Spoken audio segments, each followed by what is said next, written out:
So I got to know, Tell me. what's the biggest fish you ever pulled in? It was a 460 pound blue marlin in Bermuda. Oh my God. What are you, slacker? Only 460 some pounds? It I was can't even imagine. I can't even imagine a fish that big.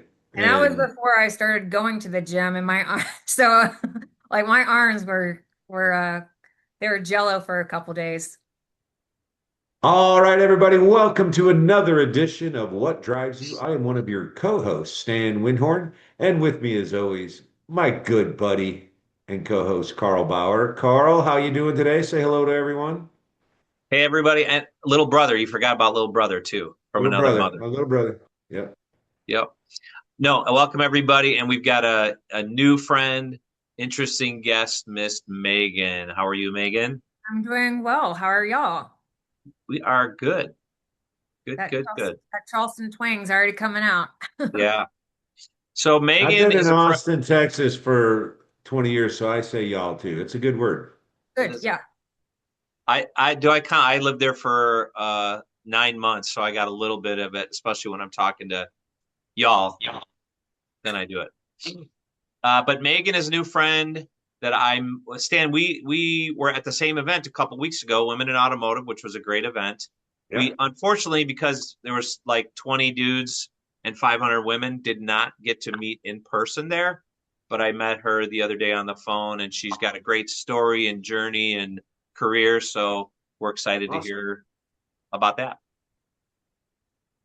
Awesome. So Megan, you're one of the women in automotive, I take it. I am. I am. Yeah. I Tell me a little bit about your background. How'd you get into the business to start with? Well, I got into the business kind of by a fluke. I was I was in a really kind of toxic relationship for like 6 or 7 years, so I kind of needed my own feet to like land.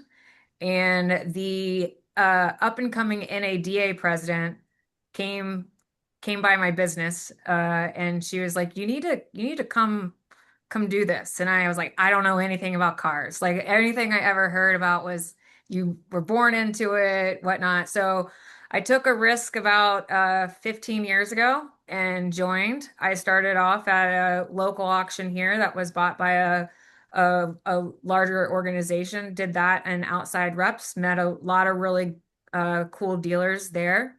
And then went and started a insurance agency with my dad. And during that time, I also was doing internet sales for a dealership group here in Charleston. So I did that for a little bit and then saw that there was a big gap in like how leads were being handled and like what types of leads there were. Because back then there was like only True Car and KBB, right? And customers, there was a huge disconnection. So then I got engaged with Trade Pending and really loved what they were doing. And before then, it was like before their time and stayed there, worked my way up, and then kind of hit a like a ceiling. I still love the company and stuff like that, but just decided that I wanted a little bit more challenge in my career. And so I liked what Four Eyes was doing, and that's where I am today. So I've been here for or at Four Eyes for 4 months, and I had their enterprise sales team, which we kind of Carl, like you and I probably have some mutual friends. But yeah, so that's where I'm at today. I've never heard of Four Eyes. Tell me a little bit about it. I mean, I thought I knew pretty much every vendor in the industry, but tell us a little bit about what Four Eyes does. Well, Four Eyes, we have a legacy product. It's our sales assistant tool, which is an AI assistant, and it does exactly what, it says it does. It's the assistant for your sales team, very store level.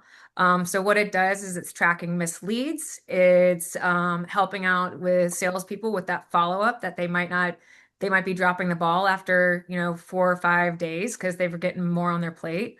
And we're also giving like notifications to those salespeople so they can kind of have that hot list to re-engage.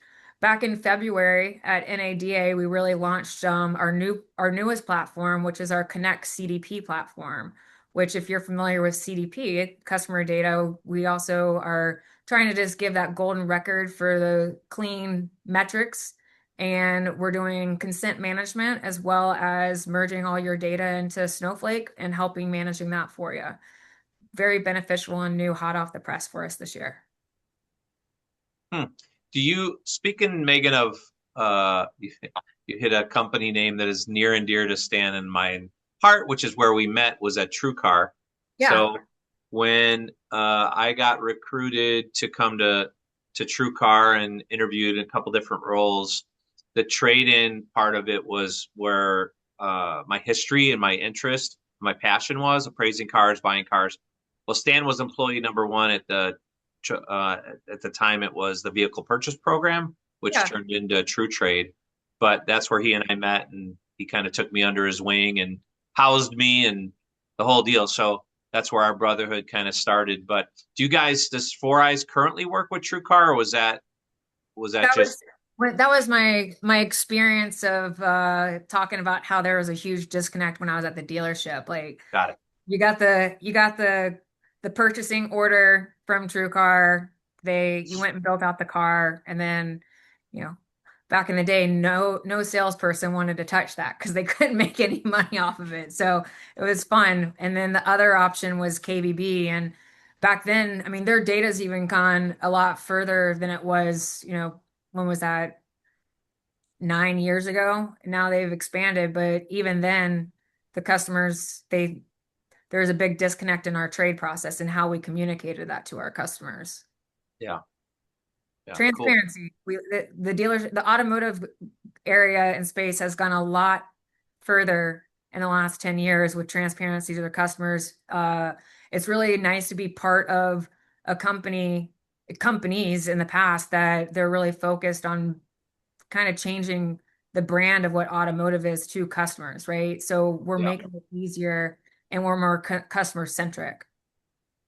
Yeah, I've always said, Megan, that whatever's best for the customer will eventually be best for the dealer. Right, Because if they right. don't, you're not stopping customer behavior, you're not stopping transparency and honesty and all that other stuff, the upfront pricing that a lot of companies, especially TrueCar, kind of pioneered. You're not stopping that. So anyone who wants to try and delay that, stall that, manipulate it, they're going to be left in the dust because that's not where the industry's headed, especially with Amazon getting in to the Oh, mix. I mean, it's just totally. not going to Amazon autos, yeah, for sure. And like at the end of the day, Stan, I'm sorry. Where are you? What's your background? I heard True Car, but what are we doing today? Well, actually, might be working with a company that actually competes with Four Eyes. I work with a company now called Better Car People. So we've Okay. got some AI solutions for dealers as well. Yeah, Yeah, I but think, I was with TrueCar for, gosh, 13 years. In fact, some of the things you had just said was sort of what I took under my wing as I went around and trained thousands of dealers on how to best utilize those unique leads so that right. they could sell more cars. But yeah, um, I kind of No thought I answer. was out of the business for a little while. Just when you think you're out, then they pull you back in.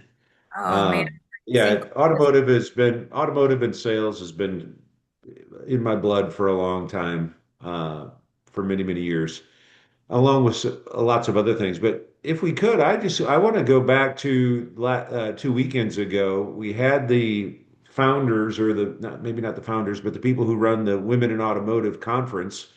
And what were some of your takeaways from that, Megan? Um, I Was really, this your first one, by the way? Was this the first time you'd gone to that? no, sir. Okay, yeah. Tell No, me what some of your takeaways, what you liked about it.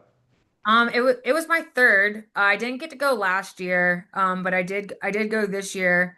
I thought that like just from the way was put together, it was you can tell they've definitely, upped their game just from scheduling, content, how they even from the beginning, how they even like pick their speakers and how, including the community, especially with the awards on Sunday night.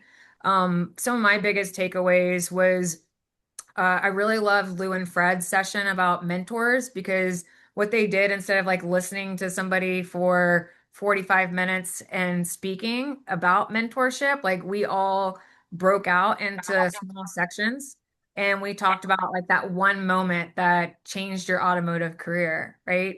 Or what was it like for the good or for the bad? And then I also really like Jessica Smith's session because it wasn't focusing on just primarily like mentorship, but it was like, hey, we all need like that board of directors on our team. So each person Mm. should be like running their own business. And so you might have 6 or 7 people on your board of directors, but it's always important, no matter at what level you are at, is that have somebody in your corner that you can lean on and maybe bounce ideas, or for them just to hold you accountable and tell you like when when you're not doing the right thing, or like, hey, Right. Megan, you're not making the right decisions here. And then I think Jamie Zazovi, hers was really good around the customer experience. So like to back up to my question where I really originally asked about you, Stan, is like at the end of the day, my customer is the dealer, but the end of the day, my customer is also the customer of my customer, right? So like we have to Mhm. understand, and to wrap back to like Carl's comment, is like customer experience. And if we're always focusing on what like this middle layer is, when really we need to make sure that we're approaching the end goal, which is the dealer needs to sell a vehicle and how do we help them, right? So that was a really cool session that Jamie hit on. It was nothing like groundbreaking, pretty much any of them, but it was definitely like hit home for me from those sessions.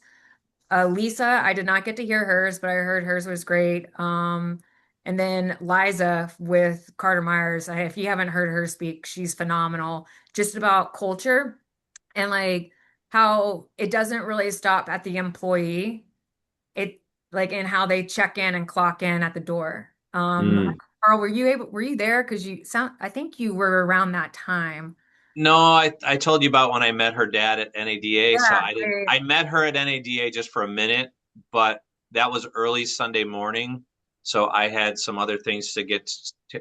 Unfortunately, that was a weekend when Stan has some lake property and a thing. So his whole boat situation and pier situation was a little bit critical because the water was like going up crazy. So in the Yeah. morning we went and kind of checked on uh the situation there, and I missed her morning kickoff, and I got there I think like mid morning and just saw the rest of the day. So, but I wanted to see her, like of all the people that were on that list of like keynotes, that was the one. Then I was like looking through the time slot, and I'm like, Oh, oh, I mean, you missed it. yeah, There's a rumor that I heard that we might be able to get a recording, or we can like reach out and ask for some of those ooh, spot notes. But I did hear her speak a couple times, not as much content, but it was really nice, and it was thought provoking, right? Like we're all leaders, whether or not we have the title or not. So how do we show up? How do we help with our team? Um, we're humans. So yeah, respecting that and how we can make the best out of everybody's day.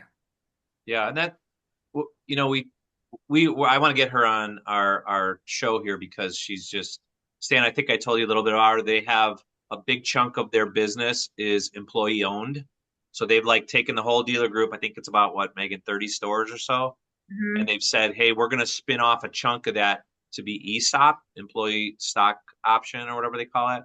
And so everyone in the business is an owner, which is really cool.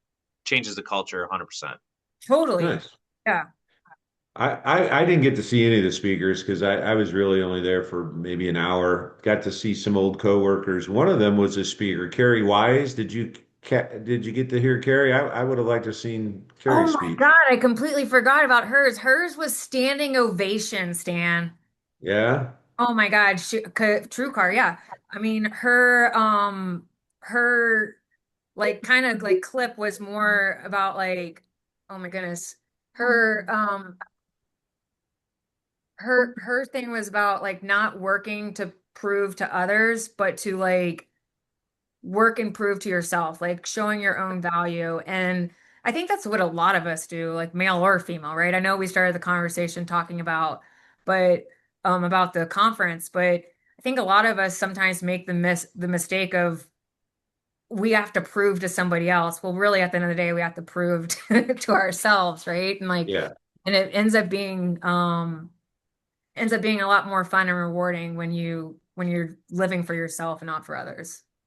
Yeah. Well, and I think it's cool to have a conference like this that is dedicated to women. I want to ask you a question about that, but we've had some strong women in automotive on this show, and I've always just had I have a lot of respect for anybody who makes their living in the car business. It's not the easiest business. It's a great business, but it's not for everybody, is what I always say.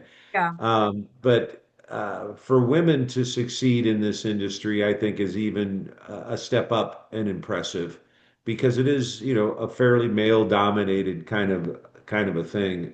So you have my respect for being in the industry along with the rest of the ladies that attended.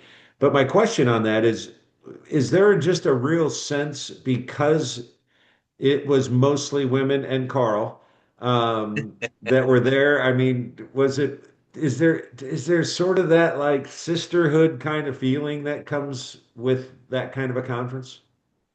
absolutely. I mean, there's some new friends and old friends. I think that you become a little bit more vulnerable and open, right? And you're all there with like some of the common things that we do on a daily basis and deal with. And it's nice to be in the same space and just getting a lot of takeaways and learning. And you come out just with more cheerleaders, more advocates, more board of directors on your team. I actually met a lady, Kristen from Dealer DMV, and it's like the second conference I've seen her, and she's going to come down and fishing with me uh, and go on my brother's boat at the end of the summer or at the end of this next month. And I was like, she's like, you're in Raleigh. And I'm like, and I'm in Charleston. And I go, I'm not meeting halfway. I was like, why don't you come? Why don't you come to Charleston? I've got a boat we'll go fishing on it. The fish will still be running at that point. So, but What yeah, two kind of times. fish? What are you fishing for? Oh, well, I didn't tell you what my life was before automotive. I was doing offshore fishing around the country and the world for a little bit, and Wow. that is a lot of fun. So a lot of marlin, bill, sword, wahoo. I'm just getting back into inshore fishing with my brother's new business. So I'm helping him out with that. But yeah, so we get a little bit of both here. It's a 70-mile run, 40 to 70-mile run here in Charleston, but there's fish all year round. All right, so I got to know, Tell me. what's the biggest fish you ever pulled in? It was a 460-pound blue marlin in Bermuda. Oh my God. What are you, slacker? Only 460 some pounds? It I was can't even imagine. I can't even imagine a fish that big.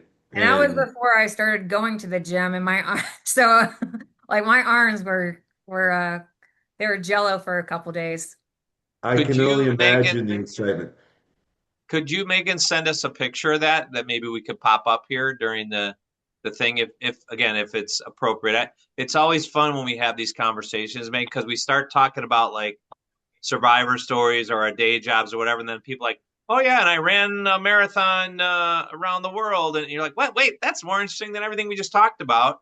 Yeah. Because fishing for women, again, you're the minority, but to be able to do that in a big water is to me just exciting as can be. Especially when a lot of times now it's more catch and release. I have a cousin, Stan's heard a little bit about him. He's a biologist who runs an outfitter up in the Boundary Waters, so right there bordering in Minnesota along Canada, and he had for a long time a taxidermy business. But taxidermy, for those of you who don't know, is kind of switched over to a lot more catch and release, where they take a picture of the fish and then they recreate it in foam. So Yeah, he's built a ton of stuff for Cabela's and Bass Pro and all that stuff. All the stuff that you see in there that you think may be actual stuffed is foam. And his right. artistry, I'll send you some stuff that he's done. It's unbelievable, the artist and the creative stuff that he's done. But for you to, a lot of this catch and release stuff to get a picture and then the trophy mounting stuff, it's just really cool. Because I think without hunters and fishermen, a lot of the The stuff that science. we do, it funds a lot of this stuff on the conservation side of things. Yeah, the Billfish Foundation, a lot of people there's a misconception about it if they haven't looked at it. It's actually a it's a conservatorship for like the the research behind it. A lot of the money, the Calcutta, everything goes towards researching for marlins. They're one of the most like rarest animals of the sea. There's a reason why they can get up to 1,000 pounds. They're hard to track, and they're very interesting to learn about. How Hmm. long did it take to pull in what'd you say, 465 pounds, somewhere in there? Yeah, so that tournament we could do one pass. So I think it was like an hour and So from 20. the time you hooked it, it was an hour and some to pull them That's how in? much I was. Yeah. I mean, I've seen kids out there that were like way more talented than me, and it was still taking them like 4 hours to get it online. I I've done I've done fish in my older years, like more recently, 45 minutes easily. So I mean, I can't remember how much the first pass was, but yeah, it was we he got tired and then I jumped in. All Wow. right. Well, my longest fish fight was a 3 pound bluegill. Um, Once that bobber went under the water, it took like 60 seconds to 90 seconds to pull that big That's boy in. killer. I mean, now you just have something to be able to beat. Now you got to do it in like 30 seconds. You know, my the boat dock that Carl was gracious enough to help me with, we got a lot of rain and my lake is full again. Thank you. Thank you. But you see fish swimming around right by my boat dock all the time, and it's just weird. I haven't gone fishing in the longest time, but now I feel inspired to get back out there.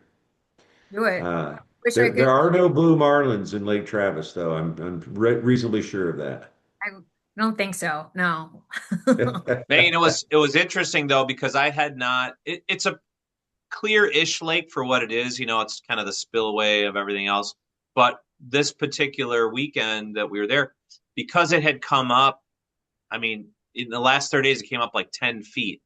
All the stuff because it was up literally on his property, was super clear. And there were these that I assume are pretty much everywhere, but 2 foot long carp that were just in like 6 inches of water, just trolling around that I could see clear as a bell, and big bass. I mean, I was like, holy smokes, there are a ton of fish in here that I just didn't realize they were there. So I don't know what the big, game fish is. I'm sure it's bass or maybe striper on the lake, but what a place. And you just walk out on his dock and you're casting in, you know, steep cliffs. So, they're there, right? Because there's big drop offs from hot to cold water, warm to cold water. That would be very fun just to throw right off the dock, cast right off the dock. Now, I didn't do much lake growing up in Charleston. So there was a lot but I ended up marrying somebody who's from the upstate, South Carolina, outside of Seneca or outside of Clemson, Seneca. So he grew up, like, had a dock and everything on Lake Kiwi. And the lakes down here in Charleston, like Lake Moultrie, Lake Marion, they have alligators. Ooh. So the first 2 years that we went to Lake Kiwi to like visit his neighborhood lake that he grew up on, it took some convincing to get me in the water. That's Yeah, I different, don't think I'm different. going swimming with alligators. Yeah. No. Thankfully, we had a buddy who was a sheriff for like on the water that I used him as a source of truth. And I go, "You've been doing sheriff duty, deputy duty, all that for like 7 years. Have you had any sightings of alligators?" And he was like, "No." And I was like, "All right, I'll take you for the truth of source there."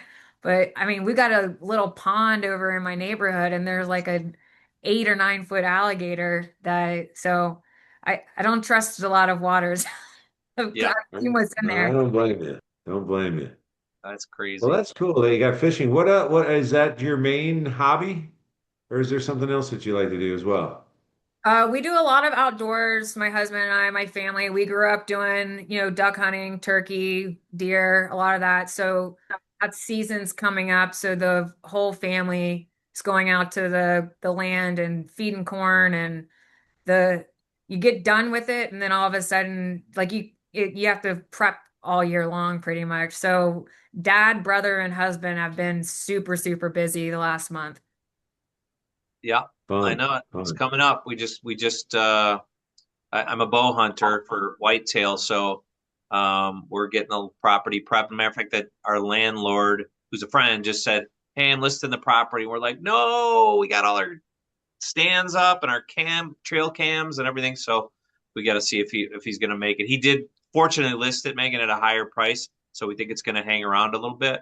But yeah, it's tough when you lose your primary spot that you've invested a lot of time and blood, sweat, and tears.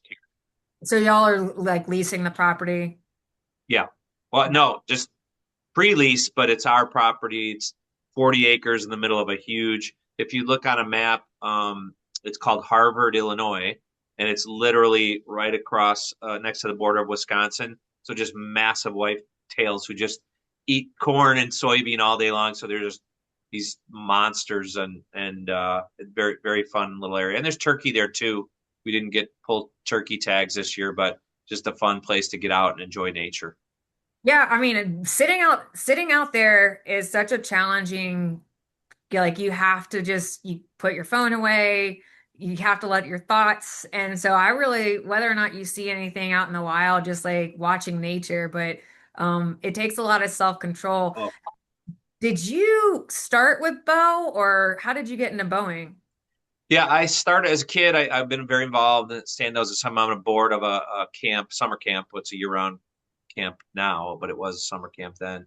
So I started shooting little 22s for like target practice and little recurve bows back then. And one of the guys who became a friend and a mentor was a bow hunter. So I actually started with bow. Oh, I just wow. thought it was more fair, and you're way more Challenge. intimate with the animals, and they had a fighting chance at least. But then I got lazier in my older age because I actually like venison. It's clean, it's pure, it's healthy. So I shifted to shotgun a little bit, but mostly it's archery for whitetail. Okay. Yeah.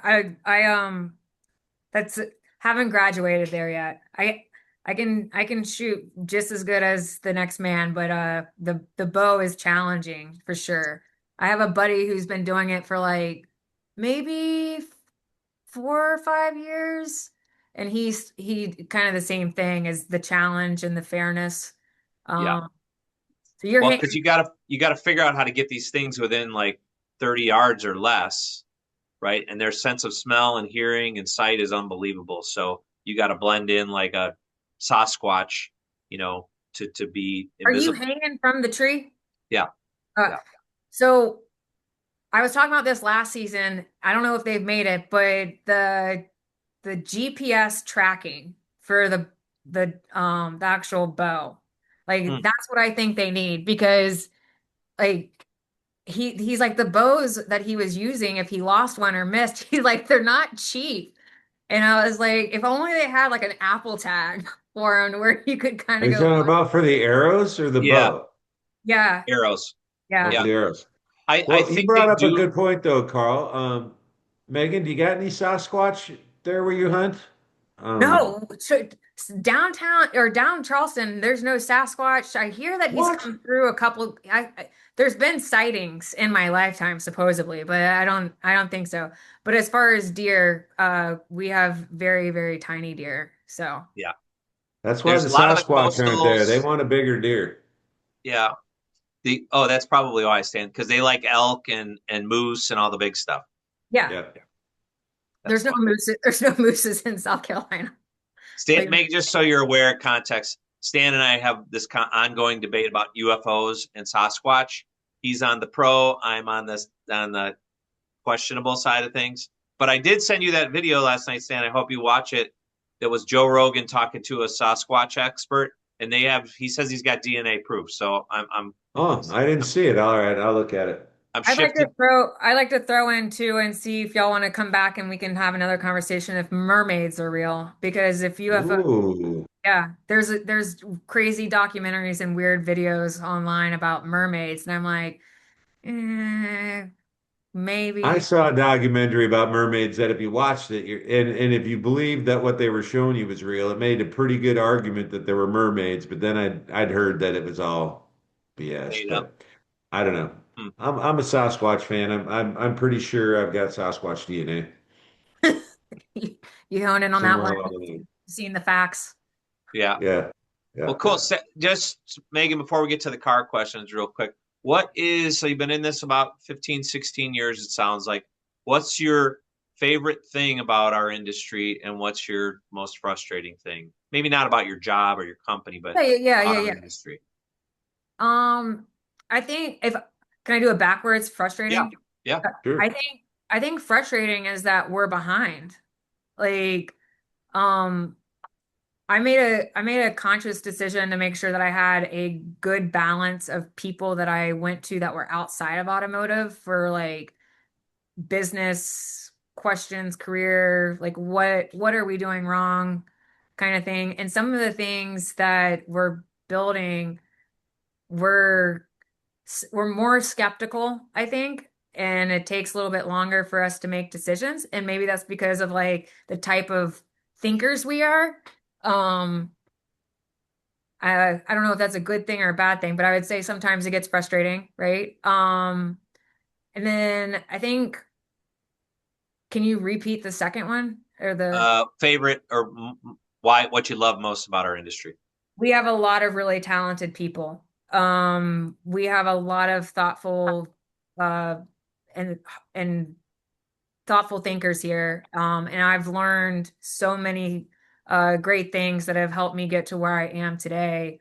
Uh, and everybody that I've come across is always willing to help and help people grow. Yeah, a Yeah. lot of entrepreneurs in our space. I talk about this, when we get automotive people on. In a lot of communities, the auto dealers are the largest employers, usually behind like the universities or the schools or Walmart. But they're key cornerstone, these 16,000 plus franchise dealers and the 30, 40,000 independent dealers. They employ a ton of people. They are cornerstone entrepreneurs in their communities and they're risk takers. So we need them, right? We need them, but they Well, are a little bit typically antiquated. they're the ones who really contribute and do things for the community as well. For sure. So yeah, yeah. All right, well, cool. Speaking of cars, it's time for our rapid fire questions. Are you ready, Megan? I think so. Okay. What was your first car you ever had? I'm pretty sure it was the first year Jeep Liberty came out, so don't quote me on it, but I'm pretty sure it was '04. If not, it was '05. Jeep Liberty. Okay. That one? What has been your favorite vehicle that you've ever owned? It was a 2014 Lexus GX 460 that I just sold. Ooh, Oh, Toyota. nice. Okay.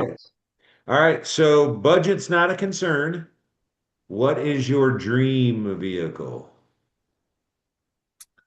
Uh, I always have wanted a G-Wagon, and I was very close to having it, but then I got into it and was like, I can't sit in this seat, but because I'm too short. But my husband also is a car dealer, so I can have that luxury to switch out. But I was this close, and then I was like, it's too close. It should be on the dream side still.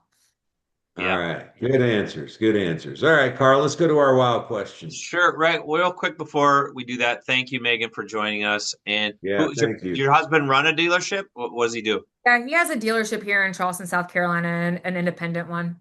Oh, nice. Okay. Well, maybe we'll talk to him at some point too.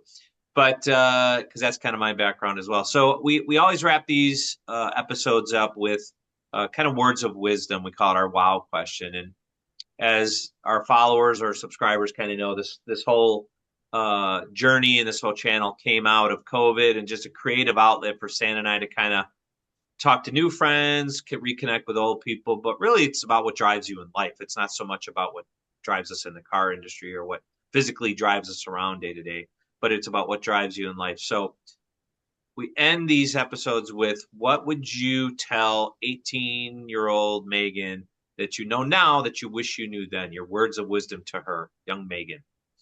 Start building your own legacy today, and Nice. and uh don't don't always put so much weight into like what other people think.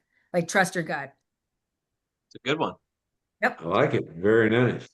Really Yeah, we appreciate it, Megan. Thank you so much for taking time out of your busy day to join us. Really like the turn it took because it was fun talking about the fishing and the hunting with you. Yeah. You're a unique lady, obviously. Well, thank Uh, you. I've enjoyed it. It's always a good chat. I almost forgot we were here. It was just like a normal conversation. I appreciate that. Well, I hope you have a wonderful weekend, Carl. Always good to see you, buddy. Thanks, Stan. Thanks, Megan. Bye. All Have right, a good one. everybody. Thank you for joining us on this edition of What Drives You. And as we always like to say, remember, be good humans to each other. See you next time.